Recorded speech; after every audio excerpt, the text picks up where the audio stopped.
Azkue Fundazioa eta Elekak Euskara Batua, Bizkaiera Batua bihurtzailea aurkeztu dute. Azkue Fundazioak beharrezkoa ikusi du Euskara Batuaz dauden testuak bizkaieraz ere emateko aukera eta alderantziz, bide bera egitekoa. Horretarako sortu dute OpenTrad B tresna automatikoa.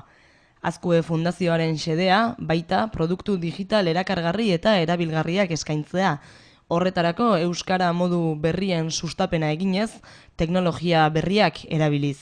Irakaskuntzaren alorrean, bizkaiera hainbatetan gertatzen da, edo irakasleren batek edo ondo menperatu ez eta jakin nahi izan ezkero berak daukan testuren bat nola esaten dan edo nola irakurtzen dan edo nola egiten dan bizkaieraz, aukera hori ere badauka, komunikabideetan bizkairazko bertsioa egin nahi da benentzako, argitaletxeentzat zer esanik ez, administrazio publikoan Bizkaialdean askotan idazten da eta esaten da bizkaieraz, eta horientzako uste dugu lagungarri izan daitekela eta noski baita ere enpresentzako euren paisaia linguistikoa jartzerako orduan, segun eta non dagozen, interesa izaten dabelako bizkaieraz jarduteko.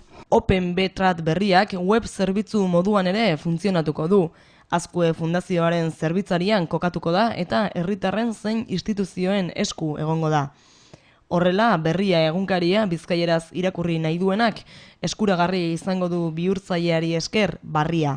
Bestetik, kalitate handiko emaitzak lortzen dira, haintxe ikusiko duzuen bezala, baina kontutan izan behar da, hau makina badela.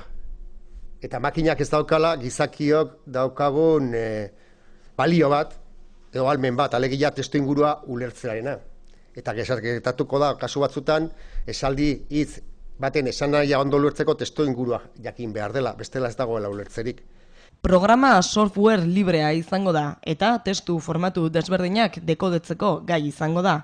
Maiatzaren 31 arte beta bertsioan egongo da, eta hortik aurrera izango dute erabiltzaileek eskuragarri.